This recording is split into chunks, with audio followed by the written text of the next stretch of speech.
কি লীলা? গোপাল প্রকট। আস্তে সকলকে বলি, কি বললাম? কি লীলা হবে? কি লীলা বলুন, বলুন, তাহলে মনে থাকবে সবার। কি লীলা হবে? আস্বাদন। গোপাল প্রকট। প্রথম প্রকট মানে হচ্ছে গোপাল স্থাপনা। একমাত্র কলিযুগের ভগবান শ্রীকৃষ্ণ চৈতন্যদেব কখনো বলে নাই আমি ভগবান। এই জায়গাগুলো একটু চিন্তা করবেন, একটু চিন্তা করবেন। এমন ভগবান হয় না হবার। নিজের শ্রীমুখ থেকে কখনো কাউকে বলে নাই আমি ভগবান। ওই মালাটা আমায় পরা, আরতি আমার আরতি কর, পঞ্চপ্রদীপ জ্বালিয়ে, ঘৃত প্রদীপ দিয়ে, ধূপকাঠি দিয়ে, চামড় দিয়ে, পুষ্পথালি দিয়ে আমার আরতি কর। সব সময় বলেছেন প্রভু কৃষ্ণ। আমি দাস এ কথা বলে নাই, কি বলেছি জানেন? প্রভু কৃষ্ণ। এই কৃষ্ণের যারা দাস, আর সেই দাসেদের যারা দাস, আবার সেই দাসেদের যারা দাস, আমি তাদেরও অনুদাস। এই হলো ভগবান চৈতন্যদেব, যার জন্য তো পাশ্চাত্য দেশের মানুষ আজ এই চৈতন্যদেবের কথা শোনা মাত্রই মাথাটা নিয়ে দেয়। হয় না হবার। একেবারে সাম্যবাদের মুক্তময় প্রতীক। এবার আমি একটু অন্য কথায় যাব। সাম্যবাদের মুক্তময় প্রতীক। সাম্যবাদের কথা বই লিখেও কাউকে শিক্ষা দেয়নি, দেওয়াল লিখেও কাউকে শিক্ষা দেয়নি, মুখের কথার দ্বারাও শিক্ষা দেয়নি, নিজে আচরণ করেই দেখিয়ে দিয়েছে যে সাম্যবাদ কাকে বলে। সবাই সমান, সবার সমান অধিকার, আইন সকলের জন্য সমান। এই জন্য চৈতন্য লীলা ভালো করে পড়াশোনা দরকার প্রত্যেকটি মানুষ। বিশেষ করে আমরা যারা বাঙালি ভক্ত, বাংলা ভাষায় যারা কথা বলি, বাংলা রাজ্যে যারা জন্মেছি, মনে রাখবেন যত বৈষ্ণব মহাজনী পদ পদাবলী আছে সব বাঙালি ভক্তদের, বাঙালি ভক্তদের কথা চিন্তা করে লিখেছে। অন্য কোনো রাজ্যের মানুষের কথা চিন্তা করে কথাটা লেখে নাই। যেমন এই যে এই বর্ধমান জেলা লোচনদাস ঠাকুর শ্রীখণ্ডবাসী নরহরি ঠাকুরের শিষ্য। তার বিখ্যাত একটা পদ আছে, আক্ষেপের পদ। কি আক্ষেপ? যে তোমরা গৌড় দেশে আছো, তোমরা গৌড় দেশে আছো, গৌড় দেশে বসতি, গৌড় দেশের স্থিতি, মানে গৌড় দেশে কর্ম করে খাচ্ছ, অথচ গৌড় ভগবান এটা তোমরা মেনে নিতে পারছো না। তোমরা আবার প্রচার করছো, বলছো অন্যের কাছে গৌড় ভক্তাবতা, আবার প্রশ্ন করছো গৌড় কি ভগবান? আজকে সভা মধ্যে দাঁড়িয়ে মনে রাখবেন এই প্রশ্ন কিন্তু আগেও ছিল। 2023 সালে জানুয়ারি মাসে শেষ তারিখ করে একেবারে ফেব্রুয়ারি 1 তারিখে সভা মধ্যে দাঁড়িয়ে যতদূর কথাগুলো মাইকে শোনা যাচ্ছে দূর থেকে, সবাই জানুক, সবাই শুনুক। কে কতটা মান্যতা দেবে তার ব্যক্তিগত ব্যাপার, কিন্তু আমার প্রচারের ভূমিকায় দাঁড়িয়ে প্রচার করব। মনে রাখবেন এই সেই ভগবান চৈতন্যদেব। বোঝা বড় দায়। এখন অনেক মানুষ বাঙালি ভক্ত বলছে গৌর কি ভগবান? দেখবেন তারাই আবার উত্তর দিচ্ছে গৌর হচ্ছে ভক্তাবতার, গৌর হলো সাক্ষাৎ ভগবান। এই কথা মানতে পারছি না বলেই তো আক্ষেপের সুরে কথাটা লিখেছে। কে লিখেছে? এই বর্ধমান জেলার লোচনদাস ঠাকুর বৈষ্ণব মহাজনী পদাবলীতে বললেন, অবতার সার গোড়ায় কেন না চিনিলি তারে। অবতার সার গোড়ায় কেন না চিনিলি তারে। অবতার সার গৌর অবতার কেন না চিনিলি তারে। সে যে অবতার সার গৌর অবতার কেন না চিনিলি তারে। করিনি রে বাস গেল না তিয়াস। করিনি রে বাস গেল না তিয়াস। আপন তরব ফেরে অবতার সার গৌর অবতার কেন না চিনিলি তারে।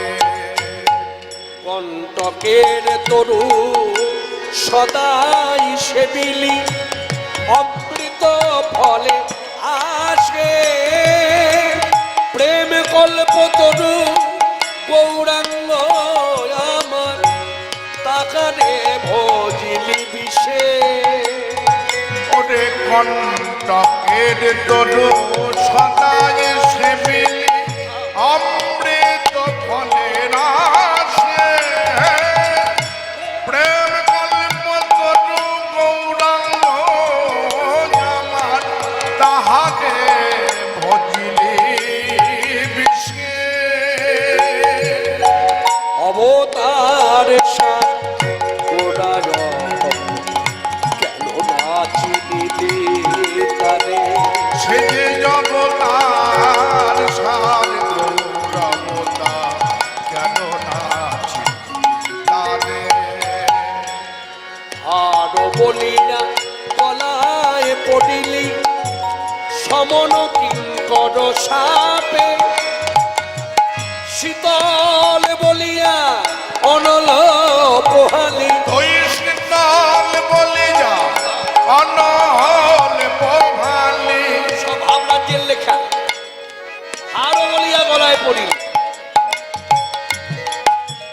আর পড়লে যেমন অঙ্গের শোভা বেড়ে যায় তেমনি মনে রাখবেন আমরা অনেক আশায় বুক বেঁধে আমরা গারস্থ জীবন লাভ করি তাহলে কি লোচন দাস ঠাকুর বলতে চাইছেন কেউ গারস্থ জীবন লাভ করো না বলছে না তুমি গৃহ গৃহে থেকে স্বামী স্ত্রী পাশাপাশি বসে তোমরা গৌর ভজন করো আজকে তোমাদের সংসার আছে সংসারে কি পাও নাই ভালো স্বামী পেয়েছো ভালো স্ত্রী পেয়েছো সন্তান পেয়েছো সন্ততি পেয়েছো পরিবার পেয়েছো সবই পেয়েছো কিন্তু তার ভেতরে আমার গৌর সেবা থেকে তোমরা বঞ্চিত হয়ে আছো তাই হারে বলিয়া গলায় পড়িলি সমন কিঙ্কর সাপে শীতলে বলিয়া অনল পোহালি তুই শীতল বলি যা অনল পোহাইলি আইলি বড় জোতাপে তুই পাইলি বড় জোতাপে অবতার সার গোড়ার কেন নাচি দিলে তারে সে যে জগতার সার গৌরবতা কেন নাচি তারে অবতার সার গৌরবতা সংসার ভজিলি গোটা না ভজিয়া না শুনিলি মোর কথা ও তুই সংসার ভজিলি গৌর না ভজিয়া না শুনিলি মোর কথা ইহ পরকাল ইহকাল পরকাল ইহ পরকাল তুকুল খোমালি তোরে পরকাল তুকুল খমাইলে খাইলি লোচন মাথা দেখবেন আমরা ছোটবেলাটা কাটিয়ে তো আজকে বড় হয়েছে সংসার ভজিলি গোটা না ভজিয়া না শুনিলি মোর কথা ইহ পরকাল তুকুল খোমালি খাইলি লোচন মাথা ও তুই খাইলি লোচন মাথা এখানে কথাটা আমি আমার যেমন অনুভব সেইভাবে বলি আমরা ছোটবেলায় যখন বাবা মায়ের কথার অবাধ্য হয়েছি বাবা মা যখন বলে কয়েও বুঝিয়েও যখন পথে আনতে পারিনি তখন আক্ষেপ করে দুঃখবশত বলেছে না এই এরপরে যদি কথা না শুনি তাহলে কাজ কর বাবা মায়ের মাথা খা বলেনি আমরা বলি না ঠিক তেমনই লোচন দাস ঠাকুর বলছে এত কিছু লিখলাম এত কিছু জানবার পরও যদি তোমরা কেউ গৌর ভজন না করো গৌর কথা না বলো গৌর স্মরণ মরণ না করো গৌর পাঠ করতে নিজেকে সঁপে না দাও তাহলে ইহ পরকাল তুকুল খোমালি ইহ পরকাল তুকুল খমাইলি খাইলি লোচন মাথা ও তুই খাইলি লোচন মাথা তোর ইহ পরকাল তুকুল গেল তোর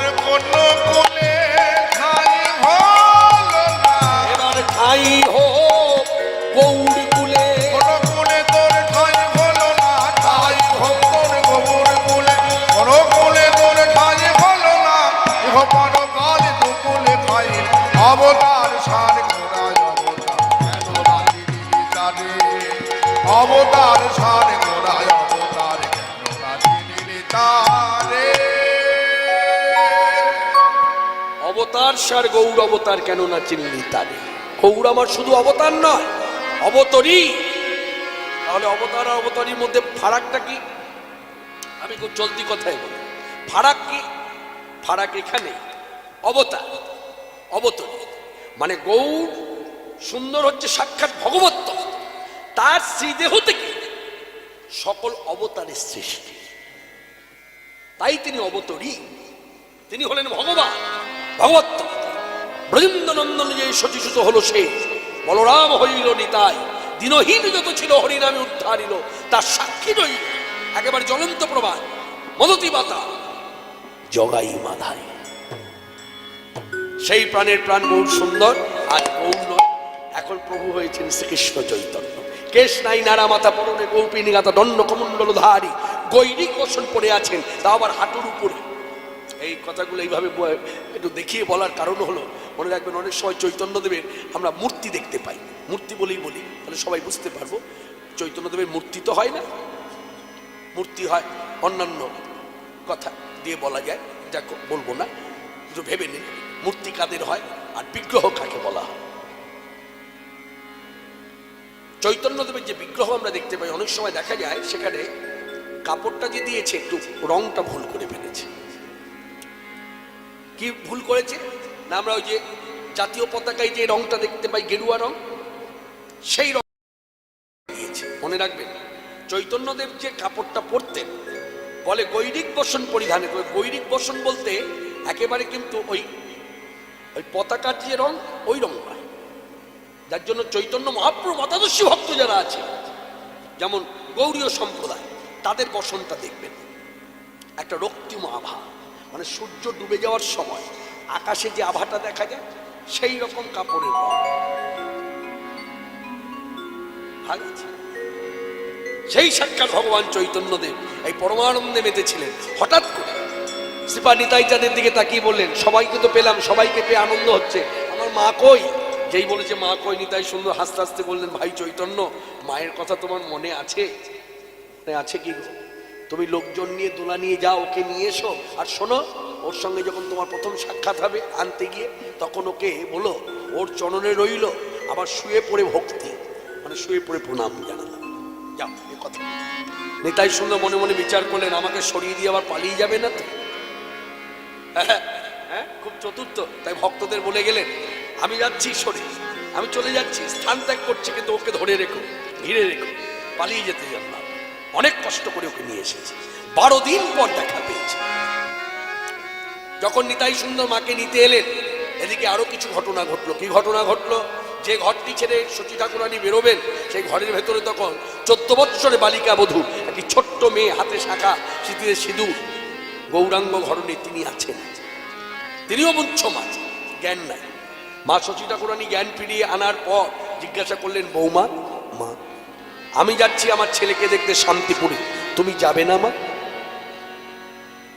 বিষ্ণুপ্রিয়া খানিকক্ষণ চুপ করে থেকে বললেন, মা যেদিন আমার স্বামী রাতের অন্ধকারে পৌষ মাসের শেষ তারিখে আমার ঘর থেকে চলে গেল, তারপর আমার যখন ওই ঘুমিয়েছিলাম, ঘুম যখন ভাঙলো, যখন দেখলাম আমার প্রভু আমার পাশে নাই, সেই দিন থেকে আমি উপলব্ধি করেছি চোখের দেখা হবে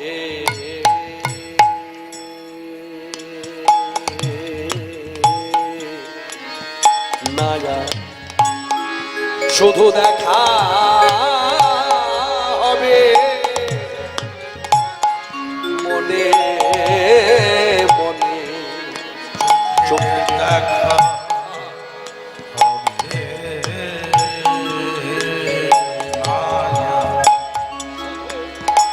শুধু দেখা হবে মনে মনে।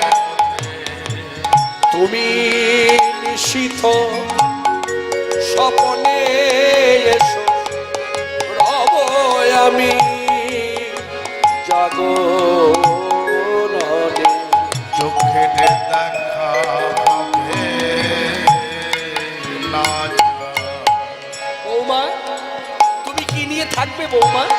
সবে কিছু লয়ে চলে গেছো তুমি। 14 বছরের বালিকা বধূ শ্রীমুখে বলছেন, মা আপনিও তো আপনার স্বামীকে হারিয়েছেন, বৌমা আমার সঙ্গে তুমি তুলনা করো না। আমি মেনে নিতে পেরেছি কারোর স্বামী চিরকাল বেঁচে থাকে না, তাই আমার স্বামীও বেঁচে নেই, এইভাবে মনকে বুঝ দিতে পেরেছি। কিন্তু তোমার স্বামী যে এখনো বেঁচে আছে মা, তোমার স্বামী যে এখনো বেঁচে আছে, পায়ে হেঁটে এসেছে এই শান্তিপুরে। হ্যাঁ মা, জলপথ পার করে পায়ে হেঁটে ঢুকেছে, সবাই যাচ্ছে তাকে দেখতে। তুমি যাবে না মা? তুমি যদি এখন না যাও, তুমি জানো মা কখনো কোনোদিন আর তোমার স্বামীর সঙ্গে দেখার হবে না। আমি জানি না, সব জেনেই বলছি। সব কিছু লয়ে চলে গেছো তুমি, তব স্মৃতি লয়ে বেঁচে রব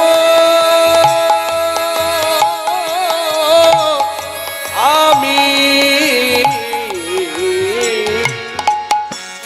তুমি নিশীথ স্বপনে এসো রব আমি, জাগরণে চোখের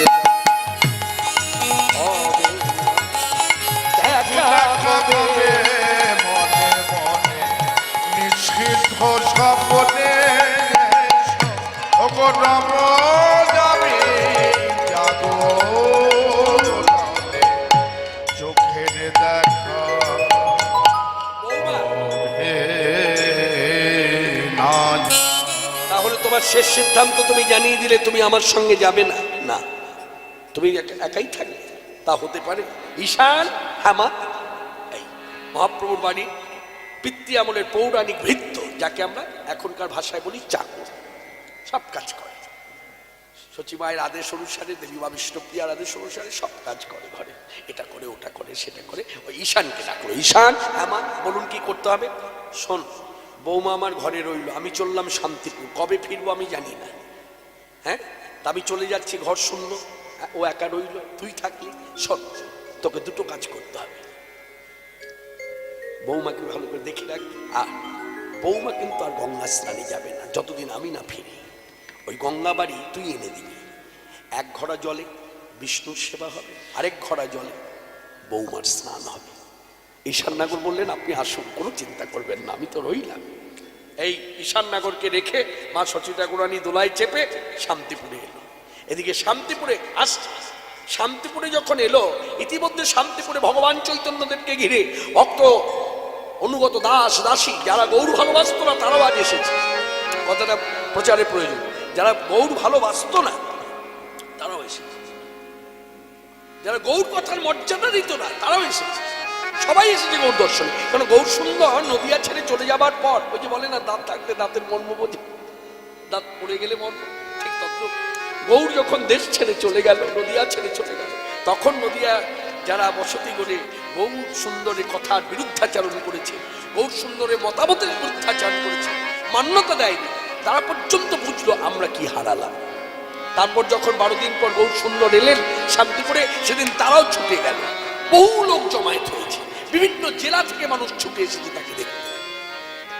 তাই সকলকে পেয়ে ভগবান চৈতন্যদেব গাওরে আনন্দ ভরে হরে কৃষ্ণ নাম, গাওরে আনন্দ ভরে হরে কৃষ্ণ নাম, গাওরে আনন্দ ভরে হরে কৃষ্ণ নাম, হরে কৃষ্ণ নাম ভালো ভালো রবি নাম, হরে কৃষ্ণ নাম ভালো ভালো রবি ওই নাম গাওরে হরে কৃষ্ণ নাম, ওই নাম গাওরে হরে কৃষ্ণ নাম ভালো ভালো রবি নাম, গাওরে আনন্দ ভরে হরে কৃষ্ণ নাম, গাওরে আনন্দ ভরে হরে কৃষ্ণ নাম, দুটি বাহু তুলিয়ে গায়ে বলিয়ে কাতরে বিনয় করে কলির জীবে নেওয়া, করে বিনয় করে কলির জীবের লওয়া। হরে কৃষ্ণ কৃষ্ণ কৃষ্ণ হরে হরে, হরে রাম রাম রাম হরে হরে, হরে কৃষ্ণ কৃষ্ণ কৃষ্ণ হরে হরে, হরে রাম রাম রাম হরে, হরে কৃষ্ণ কৃষ্ণ কৃষ্ণ হরে হরে, হরে রাম রাম রাম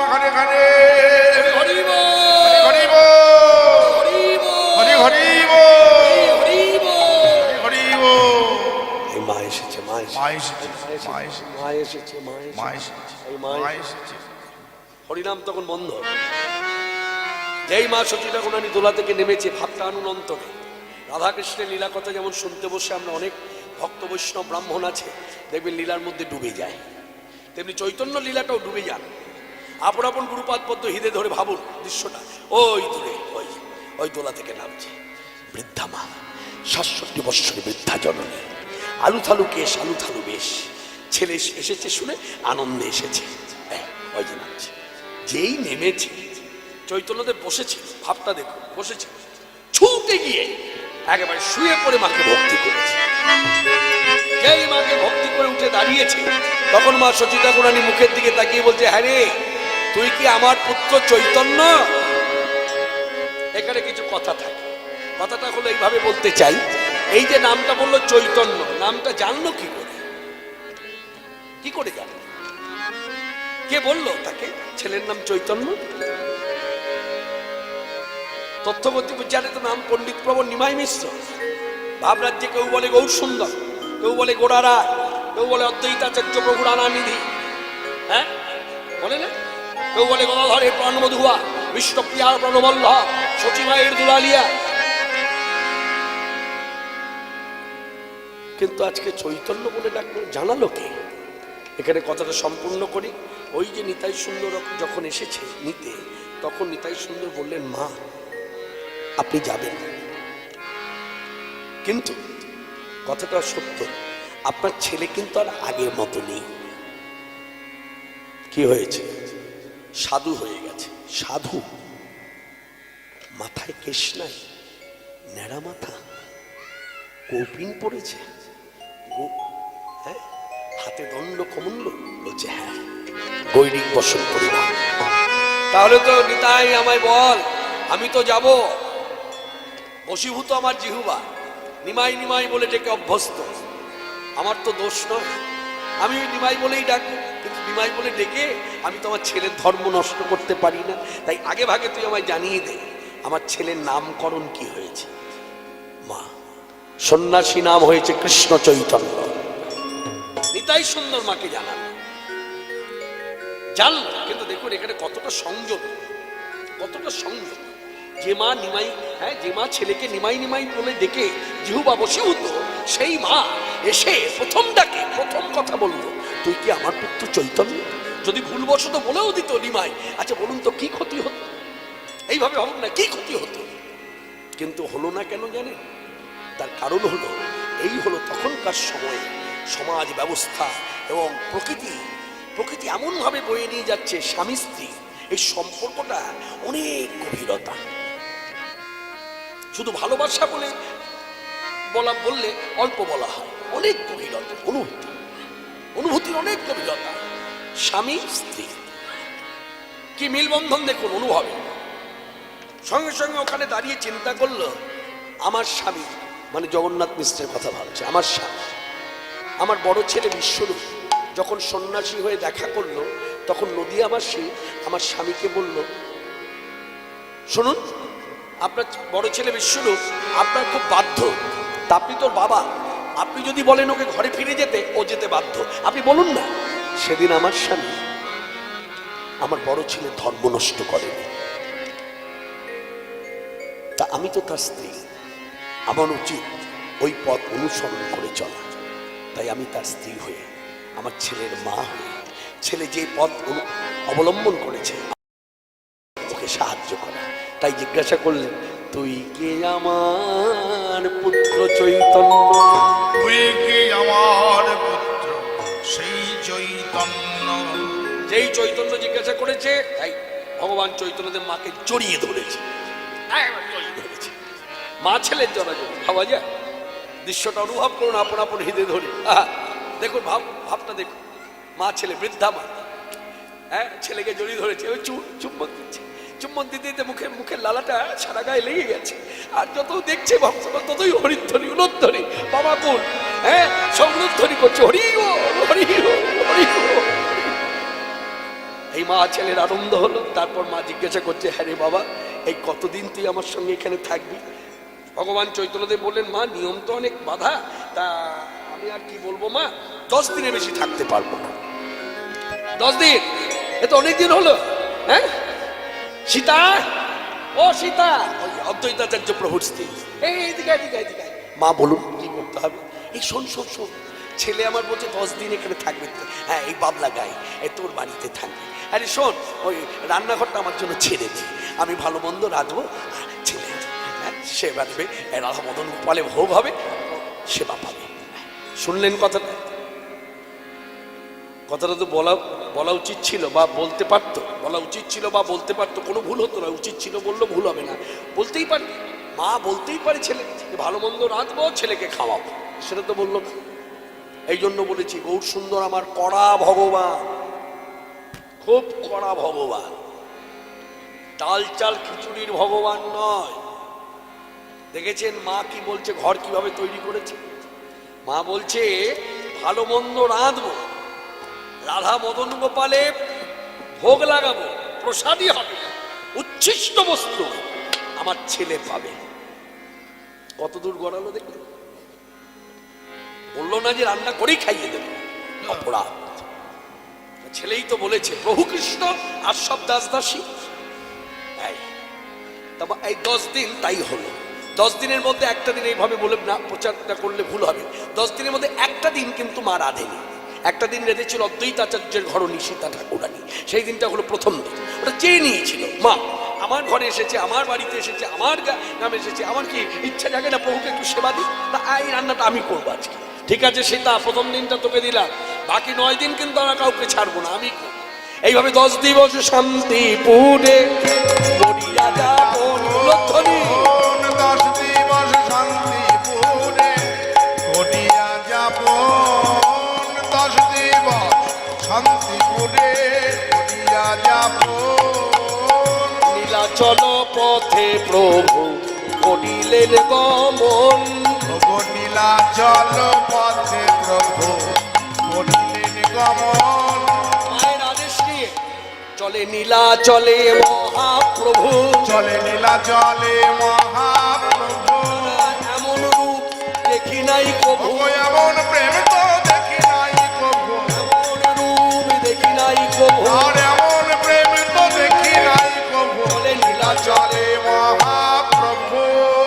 ভগবান চৈতন্যদেব দলবল নিয়ে যাত্রা বলেন একজন দুজন কথা আস্তে আস্তে। কিন্তু চৈতন্য চরিতামৃত পাঠ যদি শুনি তাহলে দেখছি সেখানে পাঠ করতে বসে পাঠক পাঠ করছে ব্যাসাসনে চৈতন্য চরিতামৃত গ্রন্থ, তখন বলছে যাচ্ছে সবাই, অনেক লোক যাচ্ছে, মানে ভক্ত অনেক, একজন দুজন না, কিন্তু দুজনের নাম বলছে, পণ্ডিত জগদানন্দ নিত্যানন্দ রায়।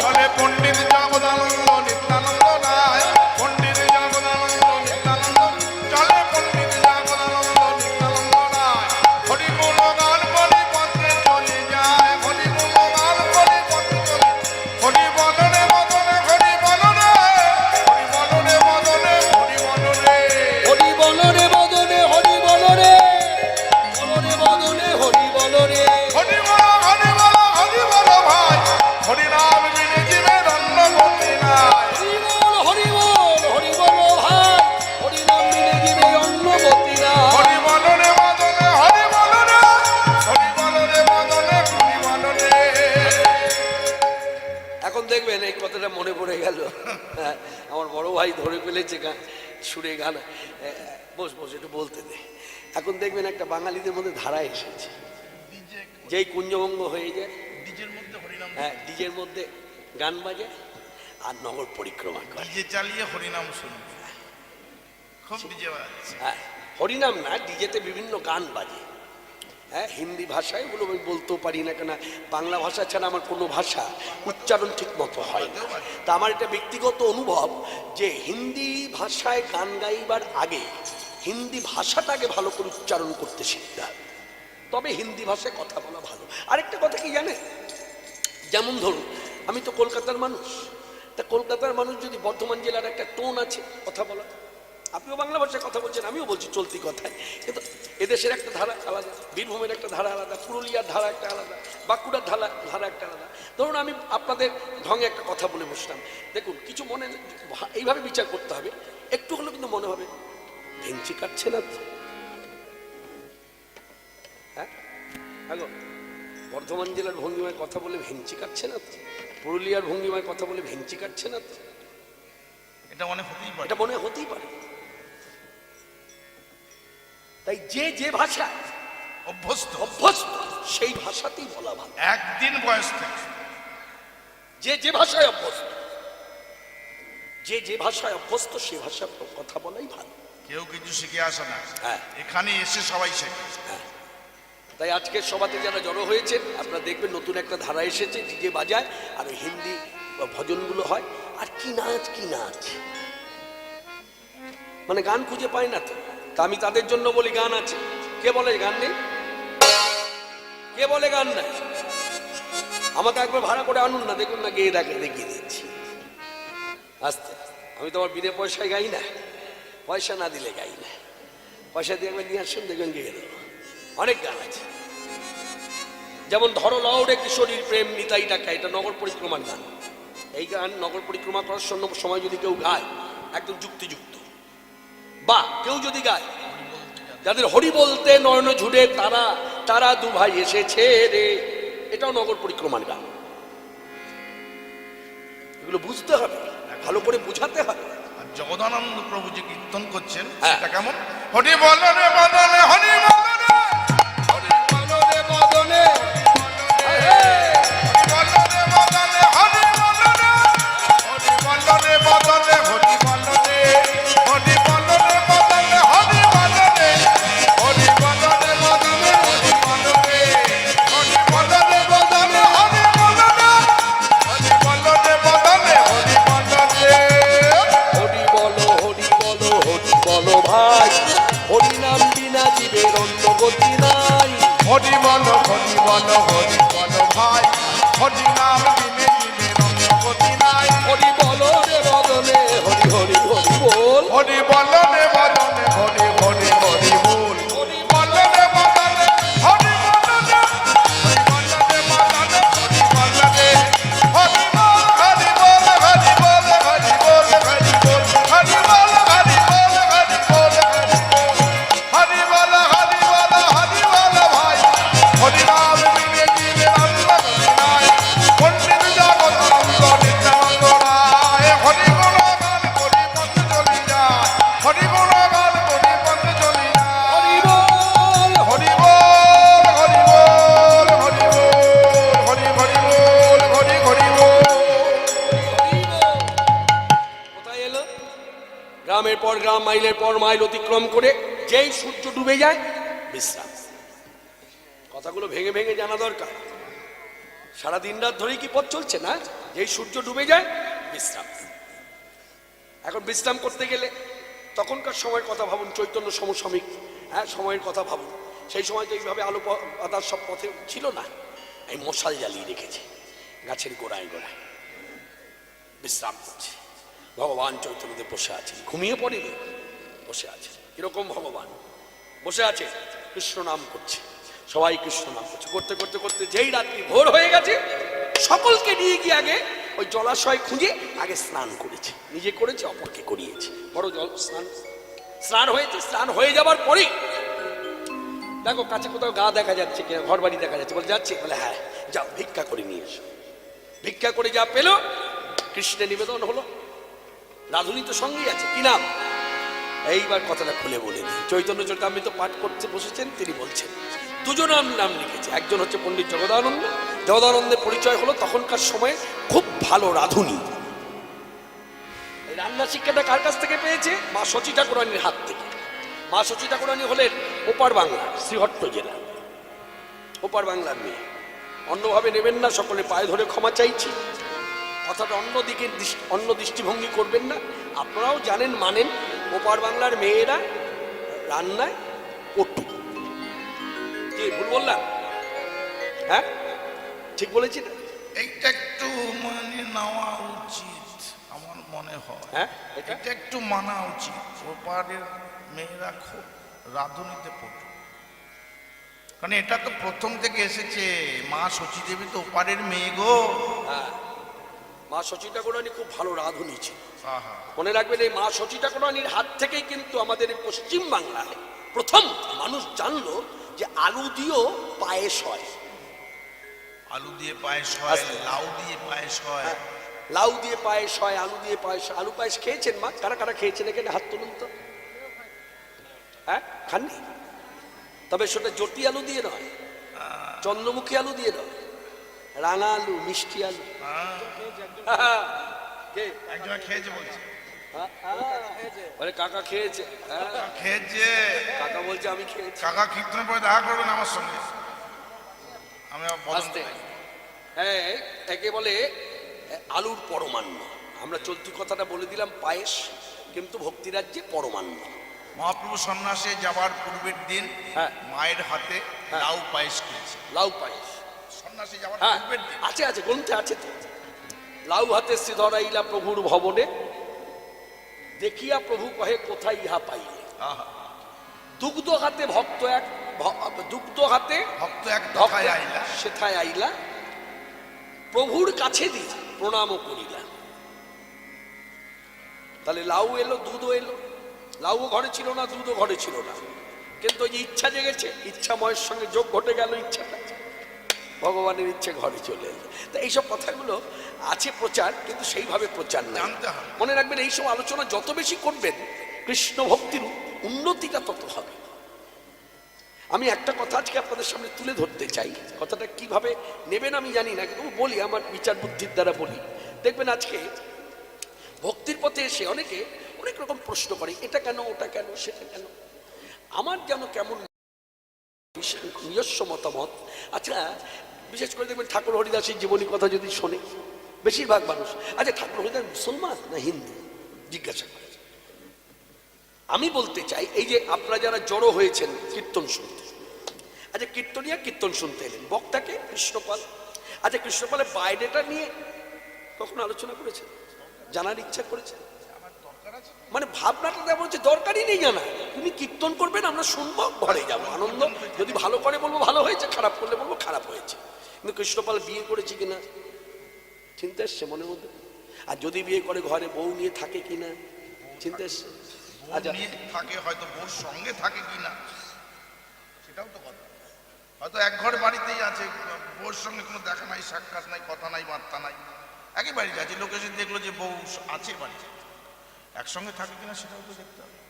এই হলো আমার বড় ভাই, খুব রসিক, একবার গুছিয়ে কথা বলতে পারে, ভালো, কি সুন্দর কথাগুলো বলছে। আর যদিও বা থাকে, আচ্ছা ওনার ছেলে মেয়ে, ছেলে মেয়ে কটা, হ্যাঁ তবে ছেলে মেয়েগুলো কত বড় হয়েছে, হ্যাঁ, মেয়ের বিয়ে হয়েছে কিনা, যদি মেয়ে থাকে তার ঘরে নাতি নাতনি কটা আছে, মানে আচ্ছা শ্বশুর বাড়ি কোথায়, হ্যাঁ সেটাও। আমি কেন বলছি কথাগুলো এবার শ্বশুর এবার শাশুড়ি মিলিয়ে দিই, বেঁচে আছে এবার কিনা?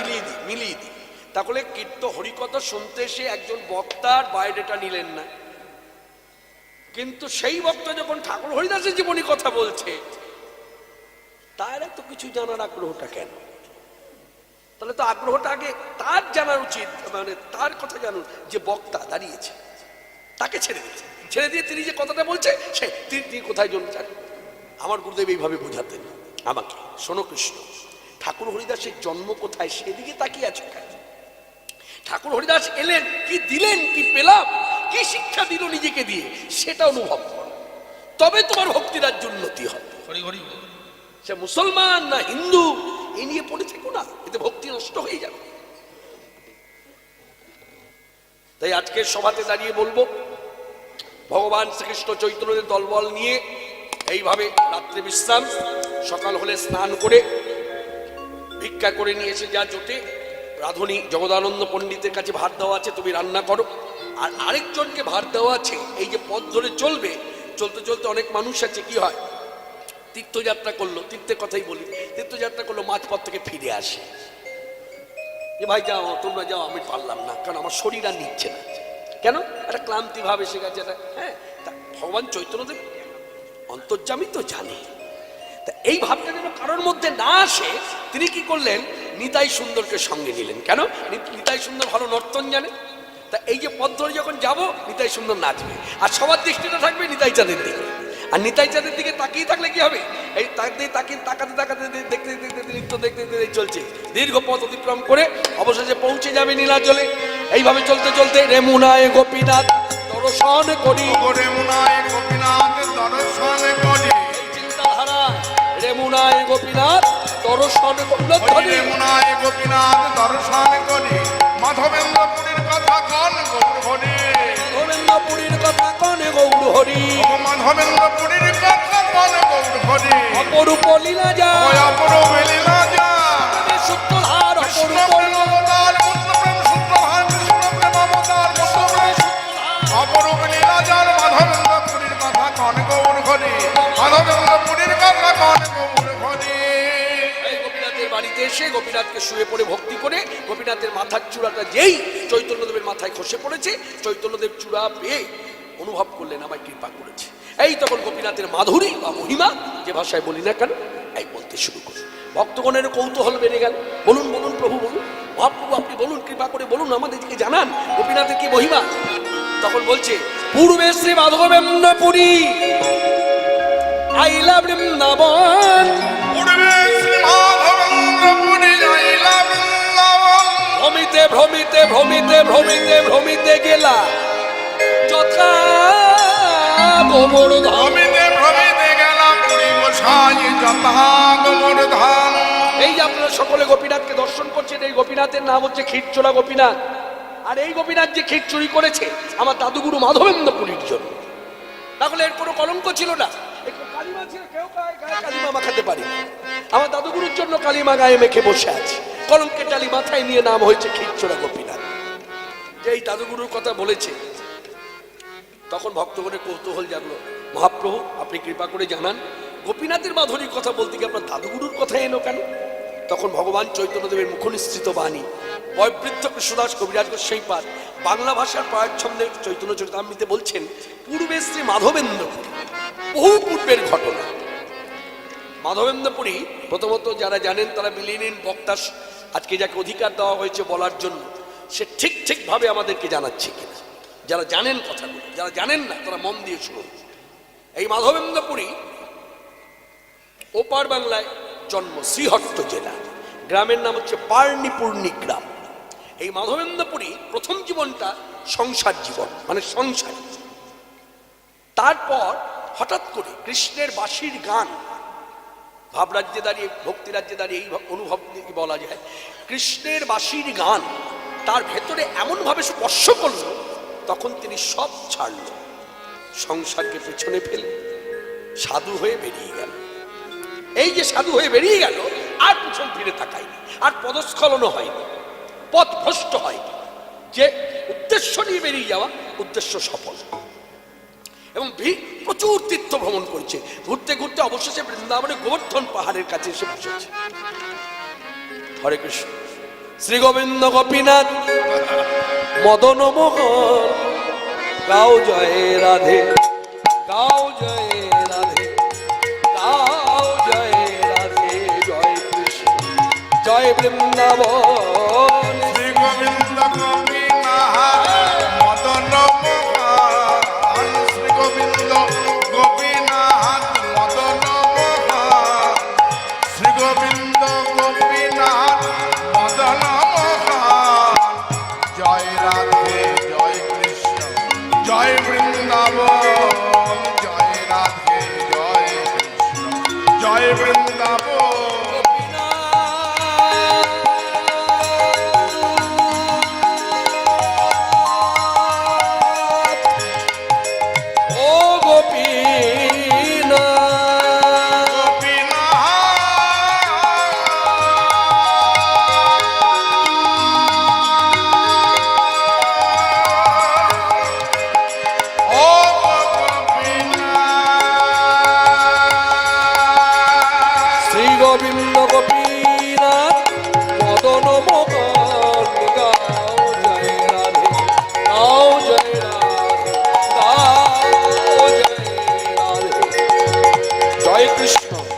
জয় বৃন্দাবন। শ্রী গোবিন্দ গোপীনাথ, শ্রী গোবিন্দ গোপীনাথ, শ্রী গোবিন্দ গোপীনাথ। কেশি ঘাট এবং শিবন শ্রী কুঞ্জ কানন, ওই কেশি ঘাট এবং শিব নিকুঞ্জ কানন, কেশি ঘাট এবং শিবন শ্রী কুঞ্জ কানন, কেশি ঘাট এবং শিব নিকুঞ্জ কানন। যেথায় যেথায় নিত্য খেলা খেলেন আমার রাধিকা রমণ। ঘাট বংশী মান নিকুঞ্জ কানন যেথায় নিত্য খেলা খেলে জামা রাধিকা রমণ। শ্রী গোবিন্দ গোপীনাথ মদন মোহন জয় রাধে জয় জয় বৃন্দাবন জয় রাধে জয় জয় বৃন্দাবন। পূর্বে শ্রীমাধবেন্দ্রপুরী আইলা বৃন্দাবন ভ্রমিতে ভ্রমিতে গেলা যথা গোবর্ধন। পূর্বে শ্রীমাধবেন্দ্রপুরী আইলা বৃন্দাবন ভ্রমিতে ভ্রমিতে গেলা যথা গোবর্ধন।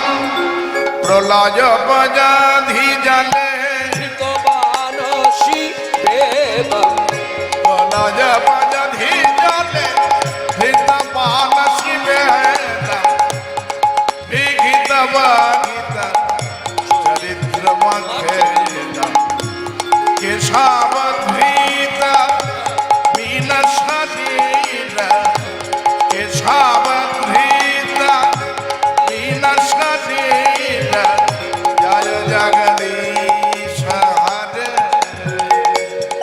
জয় জগদীশ হরে। জয় জগদীশ হরে জয় জগদীশ হরে জয় জগদীশ হরে জয় জগদীশ হরে।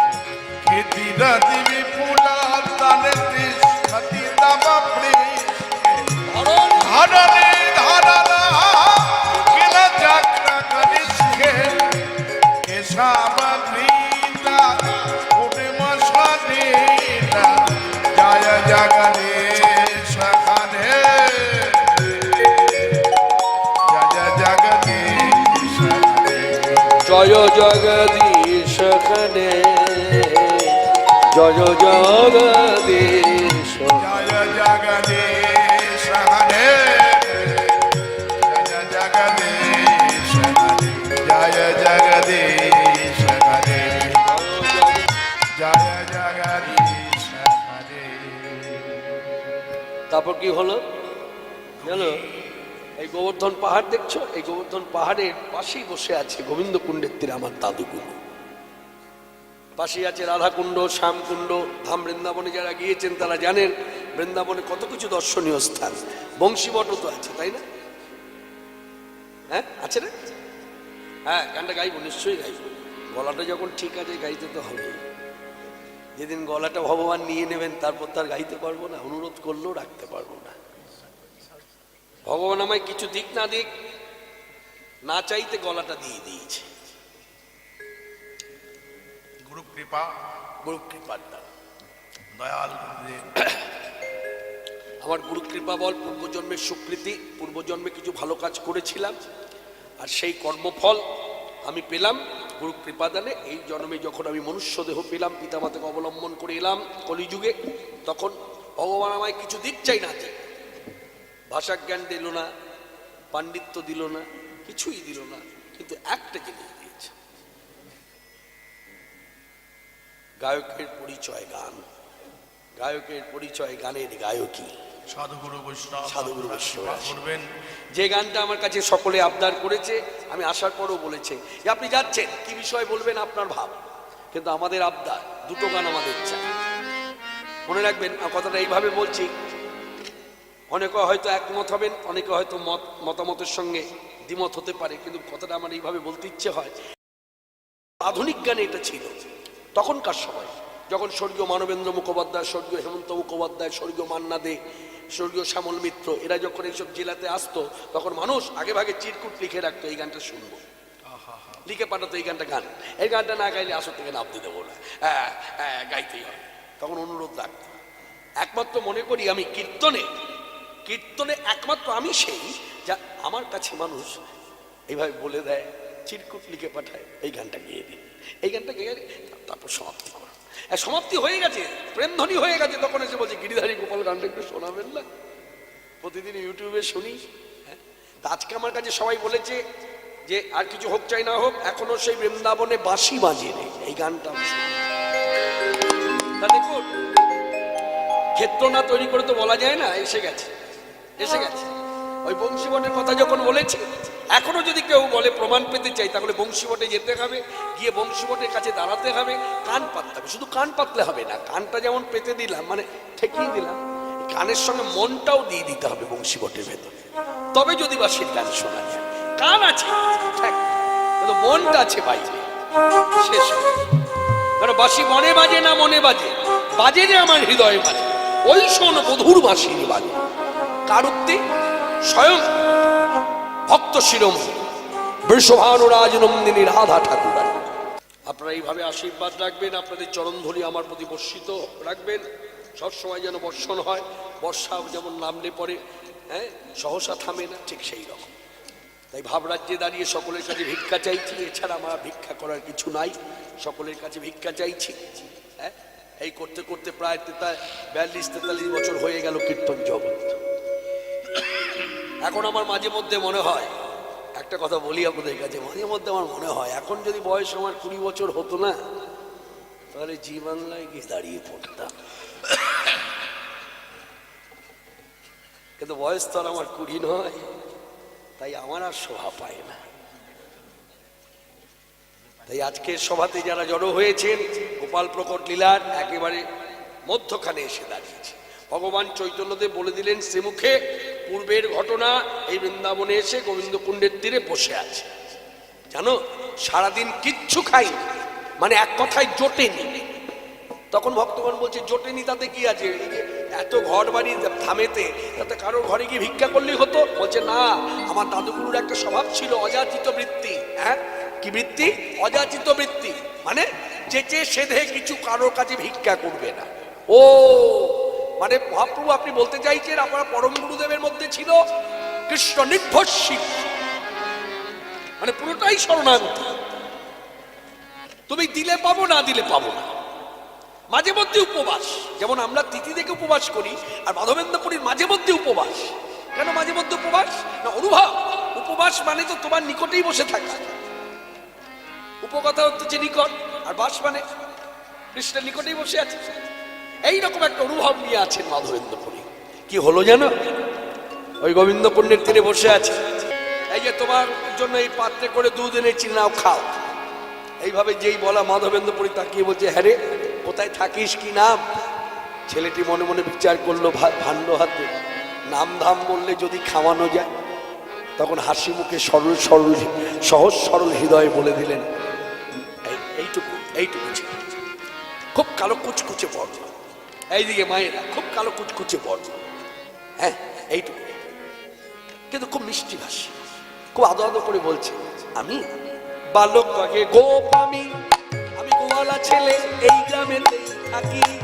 বালক তবে গোপ, আমি এই গ্রামে আমার এই গ্রামে থেকে কোনা রোগে উপবাসী, আমার গ্রামে থেকে কোনা রোগে উপবাসী। বললি কি বললি, তোর গ্রামে সে যারা বাসা বাঁধে মানে থাকে, তারা কেউ না খেয়ে থাকে না? ছেলেটি তখন প্রত্যুত্তরে বলছে, ভাণ্ডটা রেখে দিই, শোনো, তারা যেমন কেউ না খেয়ে থাকে না, উপরন্তু আরেকটা কথা তোমার জেনে নেওয়া ভালো। সে কথাটি হলো, আমি নিজেই বলছি, যে অযাচক উপবাসী, যে অযাচক উপবাসী, তার জন্য মোর ভাবে না বেশি, তার আহার নিয়ে আসি, তার জন্য মোর ভাবে না বেশি, তার আহার নিয়ে আসি, যে অযাচক উপবাসী। তাহলে কথাটা কি দাঁড়ালো? যে অযাচক উপবাসী, যে আমার উপর পুরোটাই নির্ভর করে থাকে, তার জন্য আমি চিন্তা করি। শুধু চিন্তা করি না, তার খাদ্য দ্রব্য সবকিছু আমি নিজের হাতে বহন করে বেড়াই। তাহলে গীতার বাণী মিলে গেল। মহাম মহাম, এই যে আজকে নিয়ে এসেছে ভান্ডে করে দিই, কে কেউ ওই কালো কুচকুচে বর্ণ, কেউ অন্য কেউ নেই, নন্দরাজার ছেলে, নাম তার কৃষ্ণচন্দ্র, নবকৈশোর নটবর গোপাল এসেছে।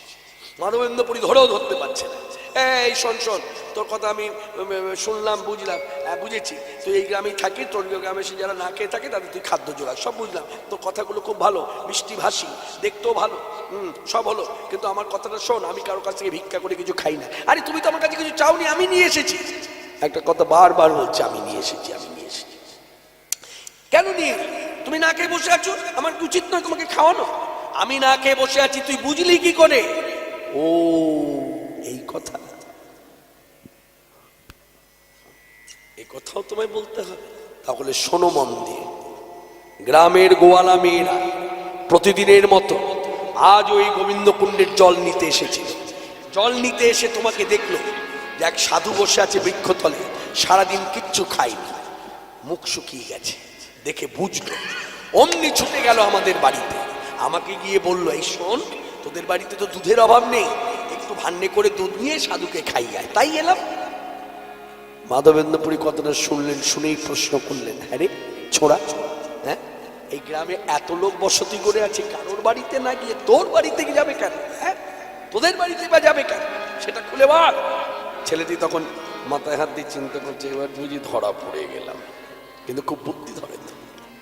বিদ্যুৎ যে গতিতে চলে, সব থেকে বেশি গতি তো বিদ্যুতের, যে গতিতে বিদ্যুৎ চলে তার থেকে 1 গুণ আরো 10 গুণ বেশি গতিতে গোবিন্দের বুদ্ধি। চোখেতে বুদ্ধিটা করে দিলেন। কি বলা যায়? বলে শোনো, আমার বাড়িতে কেন গেল জানো? এই গ্রামে যাদের ঘর বাড়ি আছে না, প্রত্যেকের বাড়িতে গাই বাছুর আছে, কিন্তু সংখ্যায় কম। তাহলে গাই বাছুরের সংখ্যা কম হলে কি হবে? দুধ কম। তাহলে তাদের বাড়িতে গিয়ে সময় যদি দুধ চাই কেউ, তাহলে দিতে পারবে? অসময় চাইলে দিতে পারবে? বলছে না। তাহলে যে সময়ে গেছে সেটা অসময়। অসময় আমাদের বাড়ি থেকে দুধ মিললো কি করে? কারণ আমাদের বাড়ি থেকে গাই বাছুরের সংখ্যাটা একটু বেশি, অনেক বেশি। এবার ভেবে দেখুন কাদের বাড়ির কথা বলছে।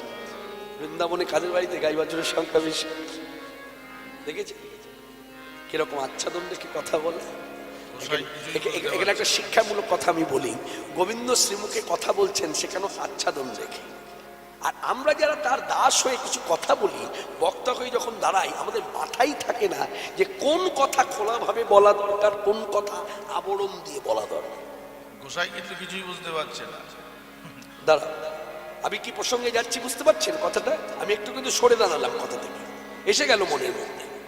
এমন কিছু কথা দেখবেন এখন বলা হয় মাইকের সামনে দাঁড়িয়ে, যারাই বলে তারা আবরণ দিয়ে বলে না। মনে রাখবেন কিছু কিছু কথা আছে গুহ্যতত্ত্ব, এই লীলার মধ্যে কিছু কিছু আছে গুহ্যতত্ত্ব, যে কথা কখনো গুরুতত্ত্ব কখনো বাইরে প্রকাশ করতে নেই, খোলাভাবে বলতে নাই, খোলাভাবে বলতে নাই। বলছে কেউ প্রশ্ন করলেও না, বলছে না। আচ্ছা এমন যদি হয়, তখন প্রশ্ন করলো, আপনি বলছেন না, কিন্তু আপনাকে বলছে ও জানে না বলে এড়িয়ে যাচ্ছে, বলে হ্যাঁ ভালো, সেই কলঙ্কটাও মাথায় নেওয়া ভালো, তবু বলা উচিত নয়। গৌরাঙ্গ জানাই যাবে সেই জানিতে, জানলেও বলা উচিত। কিছু কিছু গুরু হতো জানলেও বলতে নাই। একমাত্র জানার যদি ইচ্ছা হয় আপনার, তাহলে একমাত্র স্থান হচ্ছে গুরুপাদ পদ্ম, শুধু তা। এবার গুরুদেব অপ্রকট হয়ে গেছে, বলে দিই, পথ দেখিয়ে দিই, গুরুদেব অপ্রকট, তাহলে কার কাছে জানবো? সাধু মুখে। কি বললাম? এদিকে কথার দিকে মন রাখুন, শিক্ষণীয় কথা। এইরকম ভেঙে ভেঙে কেউ বলবে না, সাধু মুখে হরি। এই যে আমি যে এসেছি, আমি কিন্তু সাধু নই, আমি একজন বক্তা। দীর্ঘ বহু বৎসর ধরে এই পথে আছি, বলতে বলতে একটা অভ্যাস দাঁড়িয়ে গেছে, জিহ্বা বশীভূত হয়ে গেছে, বলা শুরু করলে আর থামে না। তা বলে আমি সাধু, সাধু আলাদা। সাধু কখনো হরিকথা বেচা কেনা করে না। হ্যাঁ, সাধু কখনো সরস্বতীকে লক্ষ্মীর কাছে বেচে দেয় না। হরি হরি ও, সাধু কখনো সরস্বতীকে লক্ষ্মীর কাছে বেচে দেয় না। সাধুর দর্শনে সর্বতীর্থের ফল। হ্যাঁ, সাধুর চরণ দর্শনে, গুরুপাদ পদ্ম দর্শনে সকল তীর্থ দর্শন হয়। মানে সকল তীর্থ গুরুপাদ পদ্মে বিরাজ করছে। সাধুর দর্শনে প্রেমের উদয়। সাধু মনে রাখবে অনেক উচ্চস্তরে, যাকে তাকে সাধু বলে আখ্যা দেওয়া উচিত নয়। আমি একজন বক্তা মাত্র। অনেকবার অনেক সময় দাঁড়িয়ে আমি বলেছি, অনেক ইউটিউব চ্যানেলের মধ্যে আছে এই কথাটা, আবার অনেকে দোষ ধরেছে। কেন যে বলেছি সেটা বোঝেনি। ওই যে দোষ ধরার কথা, দোষ ধরতে হবে। মানে বলতে চেয়েছি, আমি আমাকে দিয়ে বোঝাতে চেয়েছি যে আপনি যে ভক্তিটা আমাকে করছেন এটা ভুল করছেন। আমি একজন বক্তা মাত্র, বক্তার যতটুকু সম্মান সেটা করুন, কিন্তু সাধুর মর্যাদা আমাকে দেবেন এইটা বলা হয়েছে। যার জন্য আমি বলেছি এখনো আমি খৈনি খাই। আবার অনেকে বলছে আপনি খৈনি খানোটা বলেছেন, আসলে আরে কেন বললাম সেটা বুঝুন, সত্যি কথা বলে দেওয়া ভালো, কেন বলেছি সেটা বুঝুন, তাতে গ্রহরাজ সন্তুষ্ট। হ্যাঁ। অতএব সাধুর মর্যাদা আর একজন বক্তার মর্যাদা এক হতে পারে না। মাধবেন্দ্র পুরী গোসাই নিষ্ঠাবান সাধু। সেই সাধু যখন জিজ্ঞাসা করেছে, কিরে তুই বুঝলি কি করে, এই অসময়ের দুধ তুমি কোথায় অসময় দুধটা তুই কোথায় পেলি? তখন বলছে আমাদের বাড়িতে গাই বাছুরের সংখ্যা অনেক অনেক অনেক অনেক অনেক অনেক অনেক বেশি, তাই না না নিয়ে এনেছি। এবার প্রশ্ন ছাড়ো, প্রশ্ন বন্ধ করো, প্রশ্ন বন্ধ করো, না খাও তো খাও খাও। এই শোন, তুই বলবি আর আমি খেয়ে নেবো, হয় কখন? হ্যাঁ, তুই তোর ভাণ্ড নিয়ে যা, তুমি তো বড় জেদি। তখন থেকে বলছি খাও খাও খাও, আর ততই তুমি আমি বলছি ফিরিয়ে নিয়ে যা। তাহলে তোমার যদি জেদ হয় ফিরিয়ে নিয়ে যা, আমিও জেদ করে বসলাম, এই রইলো ভাণ্ড, আমিও চললাম। এই যে ছুটে চলে যাচ্ছে, তখন মাধবেন্দ্র পুরী ছিল বসে, এই উঠে দাঁড়িয়ে, এই ছোড়া, এই এদিকে আয়, এদিকে আয়, আয়, আয়। আর শোনে ছোড়া তখন দূরে দাঁড়িয়ে হাত নেড়ে নেড়ে বলছে দুধটা খেয়ে নিও। মাধবেন্দ্র পুরী হাত নেড়ে বলছে ভাণ্ড, ভাণ্ড কে নেবে? দুধটা খেয়ে নিও, ভাণ্ড মেজে ধুয়ে রেখে দিও, আমি পরে এসে নিয়ে যাব, দুধটা খেয়ে নিও। কিন্তু যত দূর পর্যন্ত দৃষ্টি যায় মাধবেন্দ্র পুরী, তারপর ওই ছোট্ট বালক কোথায় যেন অদৃশ্য হয়ে গেল। মাধবেন্দ্র পুরী দুধের ভাণ্ডটা হাতে নিলেন, গোবিন্দকে স্মরণ করে বললেন, হে গিরিরাজ, জীবনে যত কিছু পেয়েছি তোমাকে দিয়েই পেয়েছি, তাই আজ যখন আমার কাছে দুধ এসেছে, এই দুধ পান করবার আগে তুমি না পেলে তো আমি পেতে পারি না, আগে তুমি খাও। এই বলে 10 বার বীজ জপ করল। শ্রীত কমলা কুচ মন্ডল কৃত কুণ্ডল গলিত ললিতা বনমাল জয় জয় দেব হরে। শ্রীত কমলা কুচ মন্ডল কৃত কুণ্ডল গলিত ললিতা বনমাল জয় জয় দেব হরে। জয় জয় দেব হরে, জয় জয় দেব হরে। দীনমণি মণ্ডল মণ্ডল ভবখণ্ডল ভবখণ্ডল গরুরাছান শ্রীত কমলা কুচ মণ্ডল শ্রীত কুণ্ডল গলিত ললিতা বনমাল জয় জয় দেব হরে।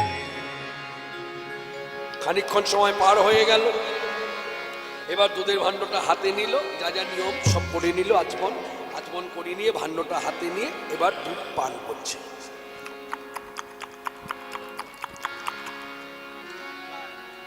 এবার দুধের দিকে তাকিয়ে মনে মনে ভাবছি, এত দুধ জীবনে খেয়েছি কিন্তু এইরকম স্বাদ তো কোনোদিন পাইনি, নিশ্চয়ই ছেলেটা দুধের মধ্যে কিছু মিশিয়েছে যার জন্য স্বাদ আরো বেড়ে গেছে। আসুক, বলেছে না ভাণ্ডটা মেজে ধুয়ে রাখতে, খেয়ে নি, মেজে ধুয়ে রেখে দেবে। খাওয়া হয়ে গেল, আচমন হয়ে গেল। এখানে একটা শিক্ষার কথা বলি, দেখুন আমি কিন্তু অভিনয় করে দেখালাম, আমার এখানে তো পাত্র আনিনি, দুধও নাই, কিন্তু হাতটাকে নিয়ে, হ্যাঁ ঠোঁটটা যেভাবে দিয়ে, হ্যাঁ আমরা তো ছোটবেলায় খেয়েছি দুধ, আপনারাও খেয়েছেন, বড় দুধ খেয়েই তো বড় হয়েছি, হ্যাঁ তো অভিনয় করলাম মাত্র। তারপরেও দেখলেন হাতটা ধুয়ে নিলাম, কেন? এটাই হচ্ছে নিষ্ঠা, এটাই হচ্ছে ডিসিপ্লিন। অভিনয় হলো তোমাকে হাতটা ধুতে হবে, যেহেতু এটো হয়ে গেল।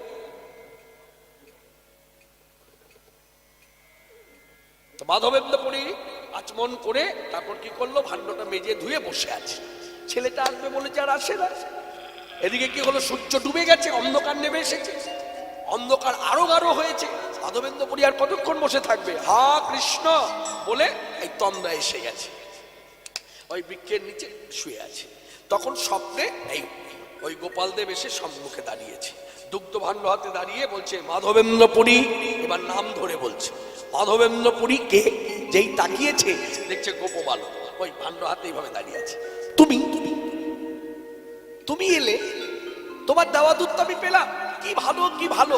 হ্যাঁ গো, তুমি যে আমায় বললে মেজে ধুয়ে রেখে দাও, রেখে দিলে, ওই এলে না তো নিতে। এই তো এসেছি। মাধবেন্দ্রপুরী এবার ভাণ্ডটা হাত থেকে সরিয়ে দিয়ে বলছে তাহলে করে তাকিয়ে দেখো তো আমি কে।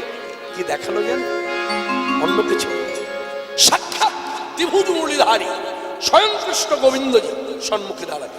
দেখো তো মোরে চিনিতে পারো কিনা, দেখো তো মোরে চিনতে পারো কিনা, দেখো তো চিনতে পারো কিনা, দেখো তো মোরে চিনতে পারো কিনা, দেখো তো মোরে চিনতে পারো কিনা।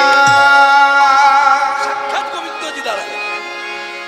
যেই গোবিন্দকে দেখা, এই গোবিন্দকে দেখে আক্ষেপের সুরে মাধবেন্দ্রপুরী বললেন এত কাছে পেলাম, এত কাছে এলে, ধরা দিও ধরা দিলে না, আবার ধরতে গিয়েও আমি ধরতে পারলাম না। হ্যাঁ, তখন আক্ষেপে কাঁদছে, হ্যাঁ? আমি কৃষ্ণ পেলাম না, আমি কৃষ্ণ পেলাম না, ওই কৃষ্ণ কথা, কৃষ্ণ কোথা প্রাণ বধুয়া, ঘরের বাঘিনী করেছ জামানে, তোমার ওই মধুর বাঁশিতে কফি যা কথা, কোথা প্রাণ মধুয়া, কোথা প্রাণ বধুয়া, প্রাণ মধুয়া।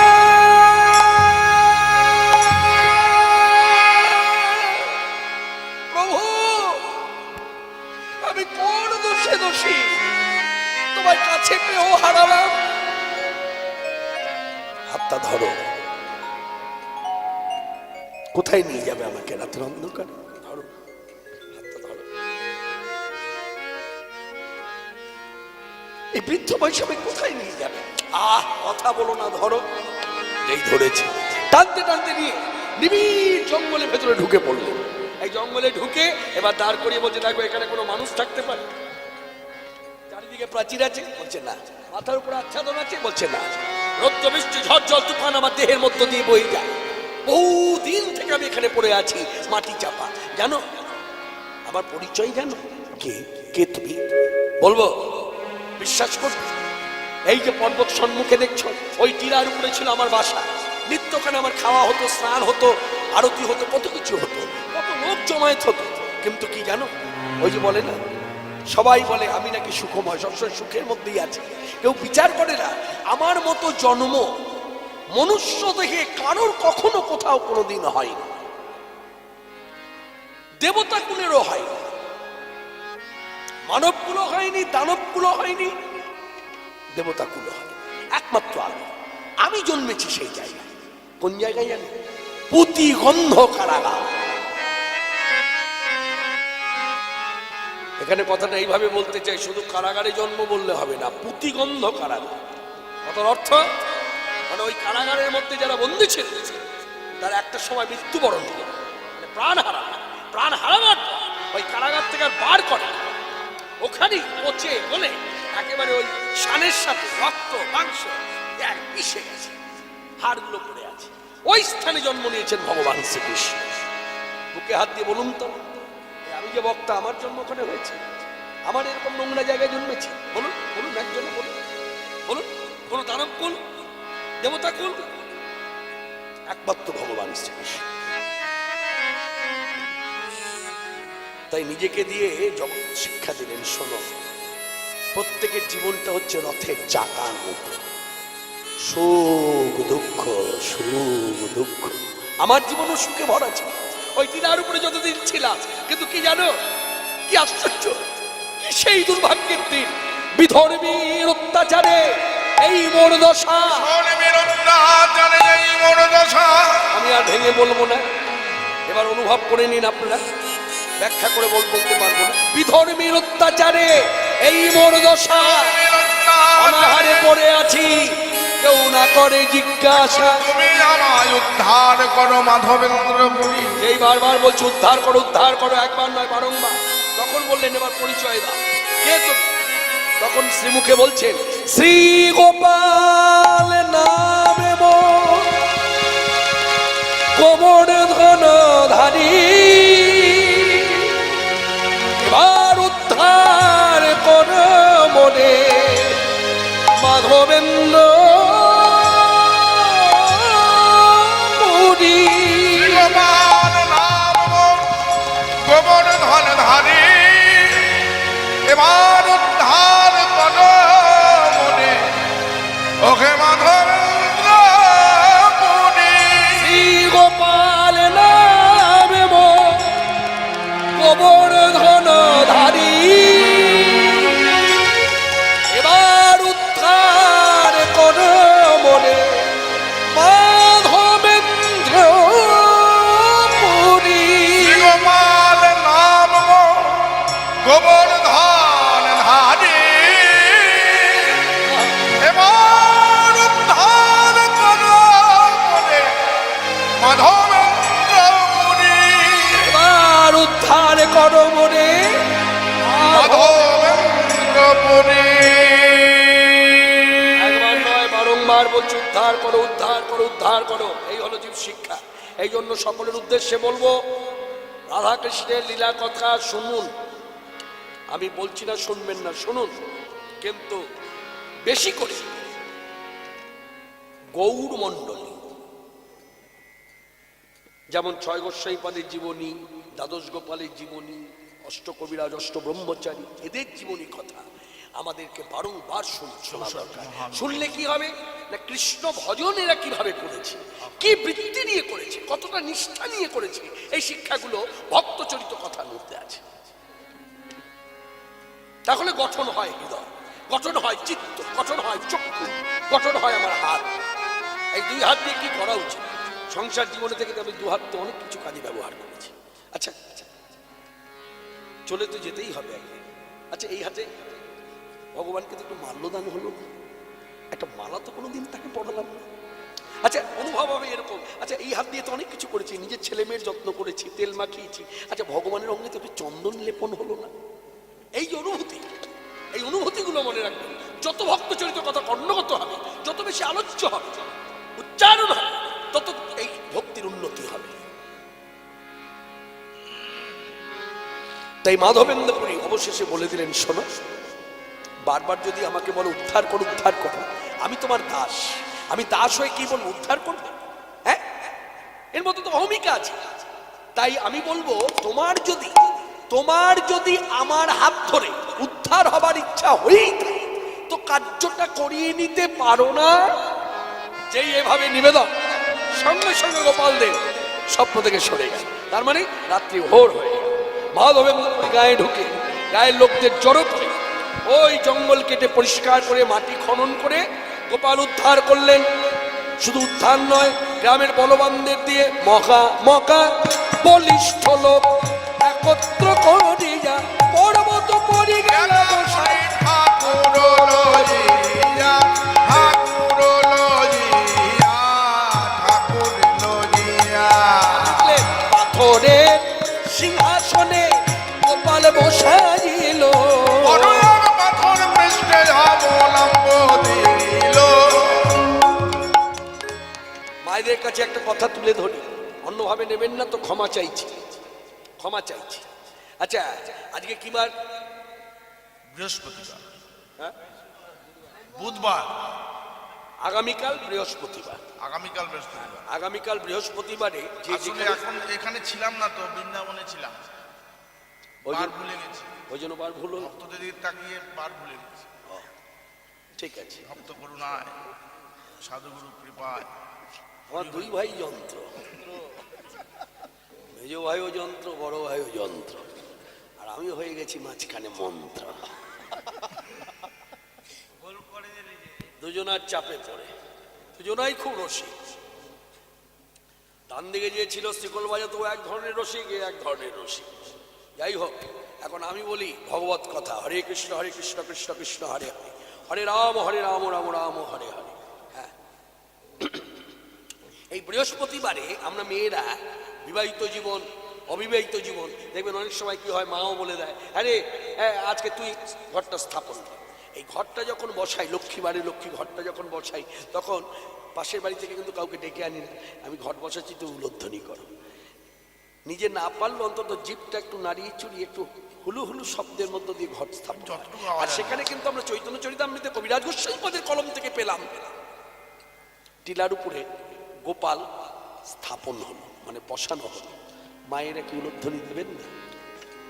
বড় মাখন পৃষ্ঠে অবলম্ব দিল, গোপাল প্রতিষ্ঠা করিল, গোপাল প্রতিষ্ঠা করিল, ওই গিরি গোবর ধনে গোপাল প্রতিষ্ঠা করিল। ধনে গোপাল, মাধবেন্দ্র পুরী গোসাই, ওই গোবর ধনে গোপাল, মাধবেন্দ্র পুরী গোসাই গোপাল প্রতিষ্ঠা করিল, বড় জাগে পাথর পৃষ্ঠে অবলম্ব দিল। পাথর পৃষ্ঠ অবলম্ব দিল। আহা, কত সুন্দর কথার অর্থ। বললেন গোপাল তো বসালো, গোপালের আবার পিঠের পিছনে বড় একটা পাথরের চাই এনে ঠেকনা দিয়ে দিল। কেন? তারাতে যেন কষ্ট না।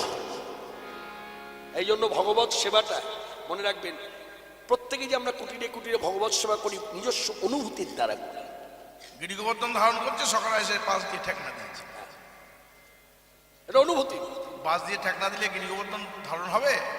মানে অনুভব, মানে কিরকম অনুভব হচ্ছে, আহা। বলছে ওর কত না কষ্ট হচ্ছে। কত না কষ্ট। 7 দিন ধরে একভাবে দাঁড়িয়ে, আচ্ছা 7 দিনের একটা দিন যদি একটু সহযোগিতা আবার নিজেরা যায়নি সকালে, কারণ মা বলেছে ওরে আমার গোপাল কষ্ট পাচ্ছে, তোরা ধর না গিয়ে। তখন বাস দিয়ে গিরি গোবর্ধন। এগুলো ভাবনা। লীলাময়ের লীলা। মনে রাখবেন এই ভক্তিরাজ্যে যখন আপনি এই গান বাজনার ক্ষেত্রে আমি একটু বলতে চাই, অনেকে ভক্তিরাজ্যের গানগুলো ক্লাসিক্যাল ব্যবহার করে, মানে গলার কাজ দেয়।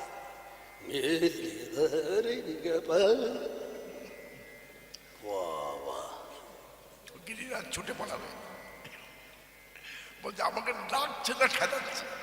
মনে রাখবেন, মাথায় রাখবেন, আপনি যদি ভাব দিয়ে গান, আপনার গায়কিতে মানুষ বুঝতে পারবে আপনার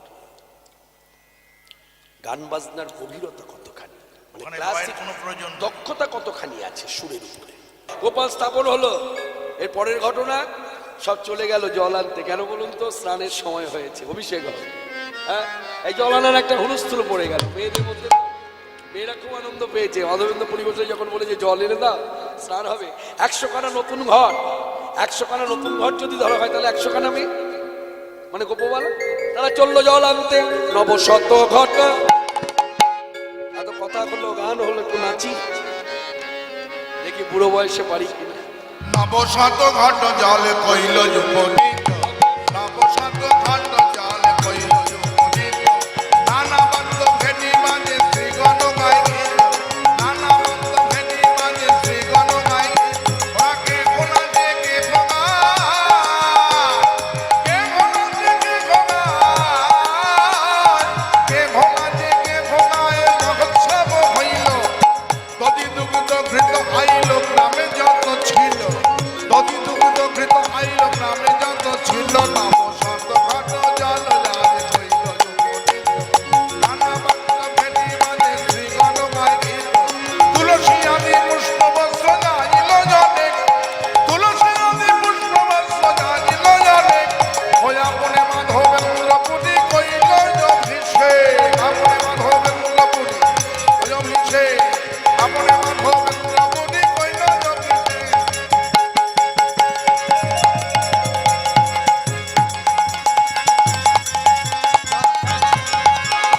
অভিষেক করে প্রেমাবেশে, নজর জলে ভেসে ভেসে, মগ্ন প্রজ্বলিত দাসে, নজর জলে ভেসে ভেসে, অভিষেক করে প্রেমাবেশে। গোবিন্দ কুণ্ডের জলের সঙ্গে মাধবেন্দ্র পুরীর প্রেমাশ্রু যোগ হলো। এই দুই জল মিলিত হয়ে গোবিন্দের স্নান হলো। এবার স্নানের পর কি হয়? নতুন বস্ত্র পরাতে হয়, সেটাও এসেছে, গায়ের লোকরা এসে দিয়ে গেছে। তারপর এবার বলি সেবার আয়োজন হয়েছে। কি কি আছে গো? সাধারণ মিষ্টান্ন, পুষ্পান্ন, খেচড়ান্ন, খেচরান্ন, রুটি, রুটি, লুচি, লুচি, সুজি, সুজি, মালপা, মালপা, আর ক্ষীরের নাড়ু, হ্যাঁ ক্ষীরের সন্দেশ, হ্যাঁ রসকদম্ব, হ্যাঁ রসমালাই, হ্যাঁ রাবড়ি, হ্যাঁ। আরো কত কিছু। এই জন্যই তো 450 সুগার। খাদ্যদ্রব্য যদি এইভাবে একের পর এক গুনে গুনে বলে দিতে পারিস, বাপরে বাপ, কি নাই একেই বলে অন্নকূট। এই যে সরা যদি এইটুকু হয়, মানে পাত্রটা যদি এইটুকু হয়, তা তো একটু দ্রব্য আছে। জিভে গজা, জল ভরা সব কিছু দিয়েছে, এমনকি অনেক পাত্রে জল দিয়েছে। কেন? এতদিনের না খাওয়া, তৃষ্ণাও মেটাতে হবে, খাওয়া ক্ষুধাও মেটাতে হবে। তা মাধবেন্দ্র পরিবেশ সাজিয়ে গুছিয়ে নিবেদন করে বাইরে চলে এসেছে। বাইরে এসে যা হয়, প্রত্যেক সেবাই দেখবেন বাইরে এসে ইষ্ট মন্ত্র জপ করে, না হয় অন্য কাজ সেরে ফেলে। তা 20-25 মিনিট ওখানে কেটে যায়। আর কেটে যাওয়ার পরেই দেখবেন প্রত্যেক সেবাই ওই দুয়ারে এসে আগে 3 তালি দেয়। এই 3 তালি দেয় কেন? অনেকে প্রশ্ন করে, আচ্ছা 3 তালি দিয়ে ঢোকে কেন? এটা হচ্ছে ভাবরাজ্যের কথা। 3 তালি দিয়ে যিনি ঢুকছেন তার অনুভব, তার ভক্তির অনুভব, যে প্রভু তোমার সেবা লাগা, তোমার সেবা দেবা অধিকার আমায় দিয়েছ, মানে ভোগ লাগাবার অধিকার আমায় দিয়েছ, ভোগের থালাটা সরাবার অধিকার দিয়েছ।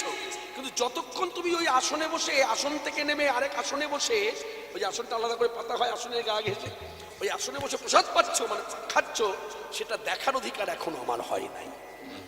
তাই আগে ভাগে জানান দিচ্ছি, তুমি আসনের ঠাকুর আসনে চড়ে বসো। এইদিকে কথার দিকে মন রাখুন, তাহলে দেখবেন সব খুঁজে পাবেন। এই যে ভাবটা হচ্ছে 3 তালি দিয়ে বলছে আসনের ঠাকুর এবার আসনে চড়ে বসো। আসনের সামনে লাগোয়া আসন দিয়েছে, মানে ভাবটা হচ্ছে আসন থেকে নামবে, আসনে বসবে, বসে তারপর পাবে, তারপর দ্রব্যটা সাজানো আছে থালায় থালায়, বলছে আসনে চড়ো। যার জন্য দেখবেন এই 3 তালি দিয়ে ঢুকেই কিন্তু সেবাই থালাটা সরিয়ে নেয়। প্রথমে কি করে, গিয়ে আগে আচমন করে, ওই শঙ্খ জলে, শঙ্খ জল থাকে জলশঙ্খ, ওই জলশঙ্খের মধ্যে বীজ জপ করে। যারা পূজা পাঠ করেন তারা নিশ্চয়ই আমার ভঙ্গিমা দেখে বুঝতে পারবেন। এই বীজ জপ, যে বীজ জপ হয়ে গেল, জপ হয়ে যাওয়ার পরে জলশঙ্খটা হাতে নিল। যে জলশঙ্খটা হাতে নিল, শঙ্খ জলে ধোবাজে, শঙ্খ জলে ধোবাজে দিল, এই তো আচমন করিল, বসনে মুখ মুছায়ে দিল, এই তো আচমন করিল, শঙ্খ জলে ধোবাজে দিল। শঙ্খ জলটা ধোয়ানো হলো, রাখলো, হাতটা ধুয়ে নিল, কেন? প্রসাদ। এবার কি জপ করলো? একটা গামছা বা কাপড় বা একটা রুমাল, তার মধ্যে দেবেন বীজ জপ করে। প্রত্যেকটার মধ্যে বীজ জপ করতে হবে, নাহলে গ্রহণ করবে না। এই জন্য পূজা পাঠ যারা ভালো করতে পারে, তাদের পূজা পাঠটা ভালো করে লক্ষ্য করতে হয় কি কি করছে। মহাপ্রভু শিখিয়েছে, হ্যাঁ, গৌর বড় করা ভগবান, প্রত্যেকটি কথায় শাস্ত্র সিদ্ধান্ত অনুযায়ী তার সেবা পূজা হবে। জপ করলো, যেই জপ করলো রুমালটা হাতে নিল, এবার বসনে মুখ মুছায়, এই তো আচমন করিল, শঙ্খ জলে ধোয়ায়ে, বসনে মুখ মুছায়ে দিল, এই তো আচমন করিল। এইবার ভক্তি করলো, করে এই থালা সরালো। এই থালা যেই সরাতে যাবে, সরালো বলা হলো, এবার থালা যখন সরাতে যাবে তখন দেখছে কিচ্ছু নাই। খেচড়ান্ন, মিষ্টান্ন, পুষ্পান্ন সব উধাও, কিচ্ছু নাই। এই মাধবেন্দ্রপুরী গোপালের দিকে তাকাচ্ছে, এবার পাত্রের দিকে তাকাচ্ছে, মনে মনে বিচার করলো, আছে বেশ, যা যা দ্রব্য দিয়েছিলাম সব না হয় খেয়েছে, কিন্তু জলপাত্রে জলও নাই। জলপাত্রে যে জল দিয়েছিলাম সেটাও তো প্রসাদী, নিবেদন করি তো দিয়েছি, তাহলে গ্রহণ করেছে প্রসাদী বস্তু, সেই জলও যদি ভক্তদের দিতে পারি তাও তো শান্তি। দেখি তো, এই বলে জলের পাত্র যে একটা একটা করে উল্টোচ্ছে, দেখছে এক বিন্দু কোনো জল পড়ছে না। তখন মাধবেন্দ্রপুরী গোপালের দিকে তাকিয়ে বলছে, জম্মের খাওয়া খেয়েছো? এইভাবে কেউ খায়? তবে এটা কিন্তু নকলের বিষয় না, এইভাবে বললো বলে আমিও বলে দিলাম। এখানে আগে ভালোবাসার রজ্জুর দ্বারা বাধ্য হয়। যার জন্য ভগবান শ্রীকৃষ্ণের শ্রীমুখের বাণী, প্রিয়া যদি মান করি করয়ে ভৎসন, প্রিয়া যদি মান করি করয়ে ভৎসন, বেদ স্তুতি পাঠ হতে অধিক হরে মন। অর্থাৎ গোবিন্দজি বলছে, ভালোবাসার রজ্জুর দ্বারা আমাকে বেঁধে কেউ যদি গালাগাল দেয়, মানে আমার গালাগাল দেয়, আমার মাথাটা নিচু করে দেয়, তাতেও আমার খুব আনন্দ হয়। কিরকম আনন্দ হয় বলছে, বেদ পাঠ অত আনন্দ হয় না, স্তুতি করলে অত আনন্দ হয় না। বুঝতে পারছি? আগে ভালোবাসার দ্বারা বাঁধতে হয়, আগে সম্পর্ক করতে হয়।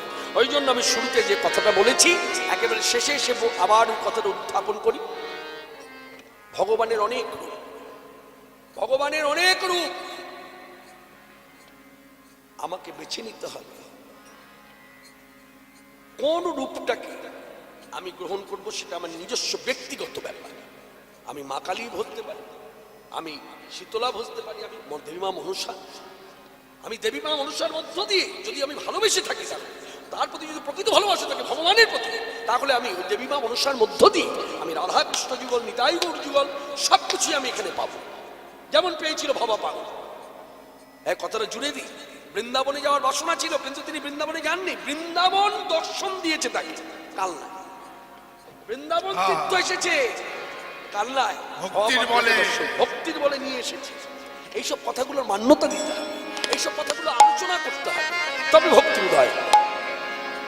তা মাধবেন্দ্রপুরী কি করলেন, এবার বলছে, হ্যাঁ গো আমি মুখ দেখাবো কি করে, মুখ দেখাতে পারবো না, যা খেয়েছিল আবার ফিরিয়ে দিলাম। পুনরায় আচমন করে এই প্রসাদী দ্রব্য বাইরে সকলকে দিল, সবাই পেল। এবার সবাই